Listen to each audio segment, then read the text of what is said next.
मौजूदगी है प्रयागराज में। दरअसल उमेश पाल हत्याकांड का हर एक सूत्रधार अब पुलिस के शिकंजे में है।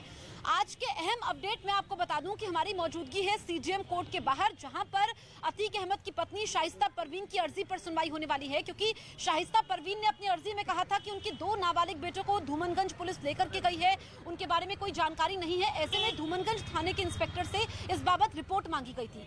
दूसरा सबसे अहम अपडेट यह है कि गुड्डू मुस्लिम, उमेश पाल हत्याकांड का आज 8वां दिन है। जिसने बम बरसाए थे वो था गुड्डू मुस्लिम। ऐसे में आज उसके घर पर बुलडोजर चल सकता है। कल हमने देखा था कि यहाँ पर सफदर अली के घर पर बुलडोजर चला था। इससे पहले हमने देखा था कि एक और घर पर बुलडोजर चला था। यानी कि जो अतीक अहमद के करीबी हैं, जो उनके सूत्रधार रहे हैं, जिन्होंने अतीक अहमद तक मदद पहुंचाई है, उन सब पर अब शिकंजा कसा जा रहा है। यहाँ पर आप देखेंगे वैसे तो पुलिस की मौजूदगी रहती है, लेकिन अब एक्स्ट्रा फोर्स भी है, क्योंकि एक और अपडेट मिल रहा है कि अतीक अहमद का बेटा असद अली सरेंडर कर सकता है। असद अली जो इस वक्त डरा हुआ है कि कहीं उसका एनकाउंटर ना हो जाए, और अरबाज का तो एनकाउंटर पहले ही हो चुका है। ऐसे में हमने देखा कि जो साजिश की हर इमारत पर बुलडोजर चला, इसमें बड़ा अपडेट यह है कि धूमनगंज थाने की तरफ से कमिश्नर के जरिए शासन को सिफारिश की गई है कि जो इनाम की राशि है शूटर्स पर, उसको 5 लाख रुपए तक बढ़ाया जाए, क्योंकि अभी इनाम की राशि 50,000 रुपए है। यानी कि जो भी शूटर्स की जानकारी देगा उनको जो है इनाम ज्यादा मिलेगा। मेरे सहयोगी अमित भी लगातार हमारे साथ बने हुए हैं। अमित, पहली चीज तो ये कि अब इनाम की राशि बढ़ सकती है, शासन को प्रस्ताव भेजा गया है। जहां पर आप मौजूद है, गुड्डू मुस्लिम जो कि अहम शूटर है और जिसने बम फेंके थे, उसके घर पर बुलडोजर चल सकता है। क्या जानकारी है, कब तक वहां पर प्रशासनिक अमला पहुंचेगा? देखिए, वारदात वाले जो सीसीटीवी विजुअल्स निकलकर सामने आए थे, उसमें जो शख्स था, जो बदमाश था, जो आरोपी था, जो लगातार बम निकाल के बमबाजी कर रहा था, दहशत फैलाने की कोशिश कर रहा था, उसका नाम गुड्डू मुस्लिम है। और गुड्डू मुस्लिम का जो घर है इसी गली के अंदर है। तो जाहिर तौर पर यह गली इतनी सकरी है कि इसके अंदर बुलडोजर नहीं जा सकता है। तो एक दूसरा रूप होता है कि क्या गुड्डू मुस्लिम का घर को कुर्क करेगी प्रशासन? ये देखने वाली बात होगी। 12 बजे के बाद इसमें अपडेट होगा कि क्या गुड्डू मुस्लिम का घर कुर्क होगा या फिर किस तरीके से, या छेनी हथौड़ी के साथ उसे तोड़ा जाएगा। दूसरी तरफ मैं अगर बात बताऊं तो अगर गुड्डू मुस्लिम का घर पर अगर आज बुलडोजर या कोई कार्रवाई नहीं होती है तो इस सड़क पर आगे और भी आरोपियों के, बदमाशों के घर है, उस पर कार्रवाई हो सकती है। दूसरी अहम जो खबर आज निकलकर सामने आ रही है, नैनी सेंट्रल जेल में बंद अतीक अहमद का एक बेटा अली अहमद को दूसरे जेल में शिफ्ट किया जा सकता है। तो कहां पर? तो बताया जा रहा है या तो पश्चिमी उत्तर प्रदेश या फिर बुंदेलखंड, क्योंकि प्रशासन को ऐसा लगता है कि नैनी सेंट्रल जेल से ही जो अली अहमद है वो अपने पूरे साम्राज्य को अभी भी इलाहाबाद में, प्रयागराज में चला रहा है। ऐसे में उसकी दहशत बनी हुई है, चूंकि वो नैनी सेंट्रल जेल में ही है। तो इसी वजह से वो बुंदेलखंड या फिर उसकी पश्चिमी उत्तर प्रदेश के किसी जेल में ट्रांसफर किया जा सकता है। तीसरी जो अहम खबर आती है कि अशद अहमद एक बार फिर आज कोशिश कर सकता है कि वो सरेंडर करे, प्रयागराज जिला अदालत में वो सरेंडर करे। और इसलिए क्योंकि लगातार उसकी कोशिश है, उसको कहीं ना कहीं एनकाउंटर का डर सता रहा है, क्योंकि वो तस्वीरें देख चुका है अरबाज किस तरीके से ढेर किया गया था। और भी जो लौटेंगे हम आपके पास। तो देखिए, इस वक्त की सबसे बड़ी खबर मैं आपको बता दूं कि कुछ और आरोपियों के घर पर बुलडोजर चल सकता है।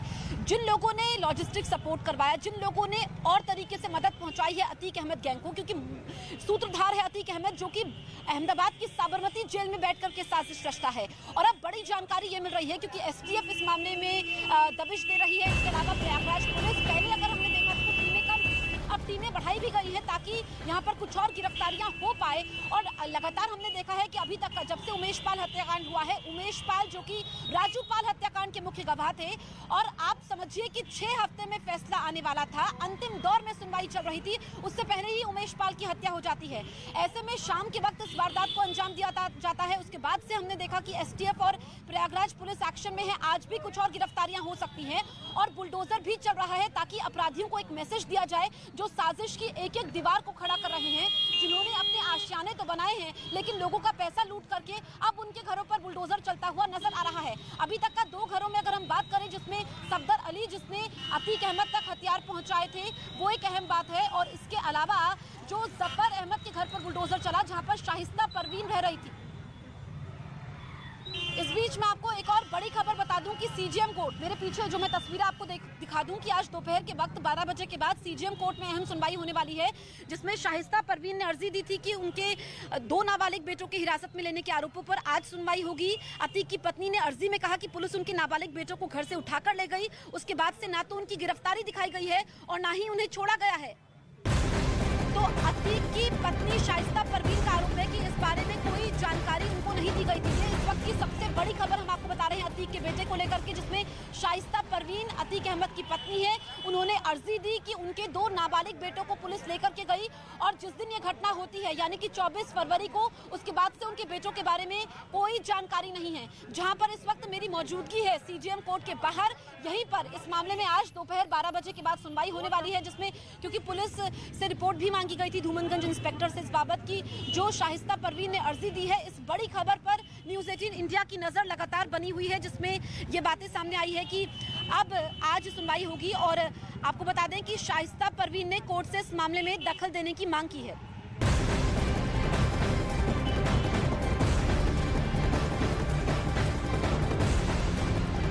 की बड़ी खबर हम आपको बता दें कि अतीक अहमद के बेटे अली अहमद जो इस वक्त प्रयागराज की जेल में बंद है, उसकी मुश्किलें बढ़ने वाली है।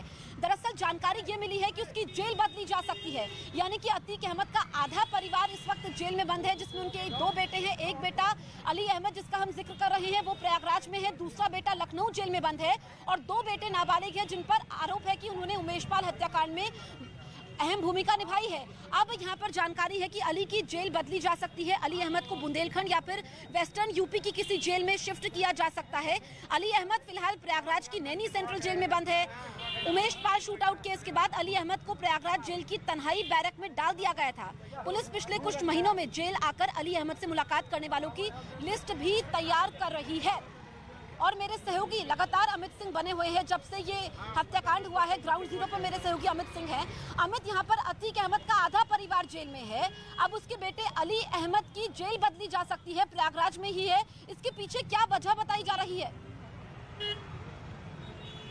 देखिए, प्रशासन को इस तरीके से लगता है कि अली अहमद जो है वो नैनी जेल में ही बंद है, इलाहाबाद में ही बंद है, प्रयागराज में ही बंद है, तो लिहाजा वहीं से वो अपना साम्राज्य चला रहा है। और जिस तरीके की खबरें पूरे इस उमेशपाल हत्याकांड में निकलकर सामने आई है कि अशरफ जो कि अतीक अहमद का छोटा भाई है, उसने व्हाट्सएप कॉल किए हैं, उसने वीडियो कॉल किए हैं, तो जाहिर तौर पर प्रशासन को लगता है कि जो लोग जेल में है, अतीक अहमद का आधा परिवार आज की तारीख में जेल में है, लेकिन वो अपने साम्राज्य को चला रहा है, तो जाहिर तौर पर इसी वजह से अली अहमद का जेल ट्रांसफर किया जा रहा है। दूसरी एक तस्वीर मैं आपको दिखा दूं, ये जो पूरा इलाका आप देख पा रहे हैं, यहीं पर कहीं ना कहीं अतीक अहमद का यह पूरा साम्राज्य बताया जाता है। और यहाँ पर जितने भी लोग हैं, जो शूटर्स हैं, जिनको हम सीसीटीवी विजुअल्स में वारदात वाले दिन देख रहे हैं, उनका मैक्सिमम लोगों का घर जो है इसी इलाके में यहाँ पर मौजूद है। जाहिर तौर पर जो बुलडोजर की कार्रवाई जिस तरीके से हमने बीते 2 दिन देखी थी, आज भी उसकी उसी तरीके से कार्रवाई हमें देखने को मिल सकती है। दोपहर 12 बजे के बाद पीडीए की टीम निकलेगी और उसके बाद कार्रवाई को अंजाम देंगे। दूसरी तरफ प्रयागराज पुलिस को आज अपना धूमनगंज जो इंस्पेक्टर हैं, उन्हें आज एक रिपोर्ट भी कोर्ट में सौंपनी है। उस रिपोर्ट में उन्हें बताना है जो आरोप शाइस्ता परवीन यानी अतीक अहमद की पत्नी की तरफ से लगाया गया है कि उनके दोनों बेटों को पुलिस ने उठाया था, उसके बाद से कहां है नहीं मालूम चला। तो इस पर कल प्रयागराज पुलिस ने एक रिपोर्ट दी थी, हालांकि कोर्ट संतुष्ट नहीं हुआ। आज फिर लौटेंगे हम आपके पास। तो आज का दिन भी इस लिहाज से अहम हो जाता है कि 2 याचिकाओं पर सुनवाई होनी है। इसमें एक के बाद एक अतीक अहमद को झटके लग रहे हैं। उसने जुर्म की ऐसी दुनिया खड़ी की जिसमें अब वो खुद करता हुआ नजर आ रहा है, क्योंकि अतीक अहमद का छोटा बेटा जो इस वक्त अली अहमद प्रयागराज जेल में बंद है, हाईकोर्ट ने उसकी जमानत नामंजूर कर दी है। कोर्ट ने कहा कि उमेशपाल हत्याकांड में अली अहमद का नाम सामने आया है, ऐसे में इसे जमानत नहीं दी जा सकती है। कोर्ट ने अपने फैसले में कहा कि अगर जमानत दी तो वो गवाहों और समाज के लिए सुरक्षित नहीं होगा। कोर्ट ने यह भी कहा कि आरोपी याचिकाकर्ता एक ऐसे कुख्यात अपराधी और बाहुबली माफिया डॉन का बेटा है जिस पर 100 से ज्यादा हत्या, अपहरण, फिरौती और प्रॉपर्टी पर कब्जे के मामले दर्ज हैं।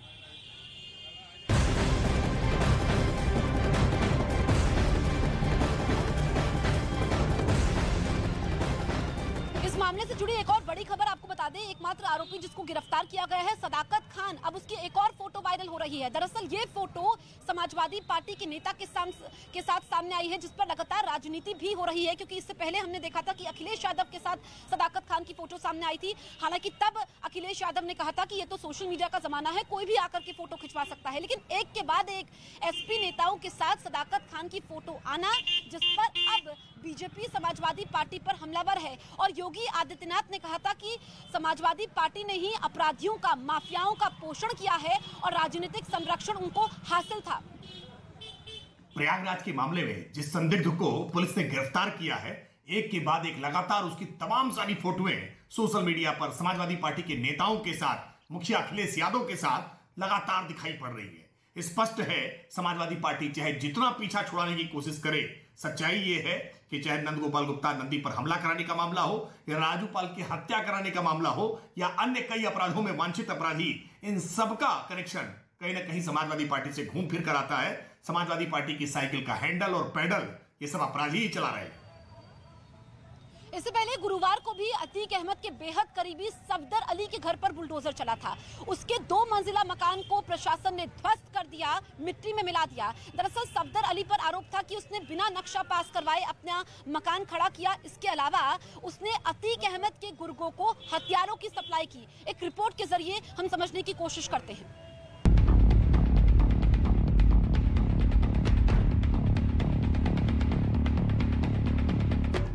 योगी ने खाई कसम, अब बुलडोजर का एक्शन। बुलडोजर के वार से ध्वस्त हुआ माफिया का किला। प्रयागराज में बुलडोजर का इंतकाम जारी है। अपराधियों पर सरकार का एक्शन भारी है।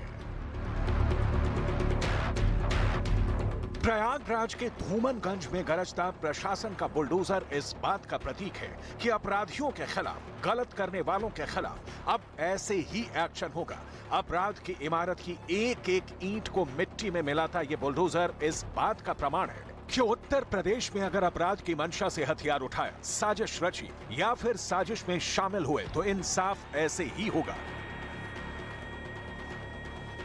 पिछले हफ्ते शुक्रवार को विधायक राजू पाल हत्याकांड के गवाह उमेश पाल को, जिन्होंने बंदूक और बम चलाकर मारा, जिन्होंने कानून व्यवस्था को धुआं करके पुलिस प्रशासन को चुनौती दी, उनके लिए पहले कानून की बंदूक चली। इसके बाद उनके आशियानों पर चला इंसाफ का ready to move version bulldozer. Safdar Ali का घर है जहां पर बुलडोजर चला है, बाबा का बुलडोजर चला है और ये आरोप है सफदर अली पर कि घर का नक्शा पास नहीं करवाया था। उसके अलावा उमेश पाल हत्याकांड में हथियारों की सप्लाई की थी। घर का हुलिया बिगड़ चुका है। 2 मंजिला ये मकान आलीशान मकान था जिस पर अब ये बुलडोजर चला है। पोकलेन जेसीबी इस वक्त ये आगे कार्रवाई करती हुई और पूरे घर को ध्वस्त किया जा रहा है। पूरा घर मिट्टी में मिल चुका है, मलबे में तब्दील हो चुका है। ये बड़ी कार्रवाई यहाँ पर प्रयागराज विकास प्राधिकरण की तरफ से की गई है। बीते 4 दिनों के एक्शन से ये तो साफ है कि प्रयागराज में जहां जहां बाहुबली अतीक अहमद का साया पड़ा, वहां वहां प्रशासन का बुलडोजर एक्शन में आया। बुधवार को बारी अतीक अहमद के करीबी जफर अहमद की थी, तो गुरुवार को अतीक के गुर्गे सफदर अली की थी।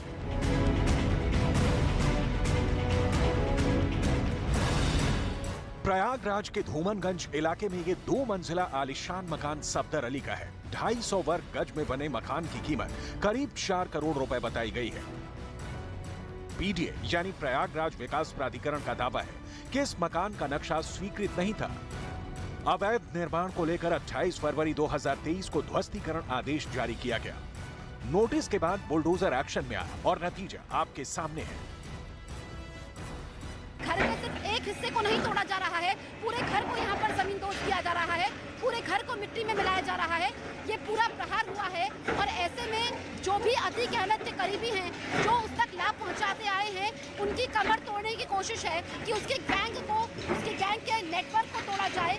जिस भी तरीके से, चाहे वो लॉजिस्टिक सपोर्ट मुहैया करवाते आए हों, पैसों की मदद करते आए हों, हथियार पहुँचाते आए हों, जिस भी तरीके से लाभ पहुँचाया और यहाँ पर कानून के आगे आए, सरकारी काम में बाधा डाली, प्रदेश का माहौल खराब करने की कोशिश की, उन तक ये बुलडोजर चलेगा। मकान को बुलडोजर से जमींदोज करने की कार्रवाई से पहले मौके पर भारी फोर्स तैनात कर दी गई थी। रास्ते को पुलिस ने बंद कर दिया था। आरएएफ की टुकड़ी भी तैनात की गई थी। चकिया के 60 फुटा रोड पर बना ये मकान सफदर अली के बेटों सैयद कमर अब्बास और सैयद फजल अब्बास के नाम से है। सफदर अली पिछले 40 साल से प्रयागराज के जॉनसनगंज में हथियारों की लाइसेंसी दुकान चलाता है। उमेश पाल शूटआउट में सफदर अली नामजद भी नहीं है।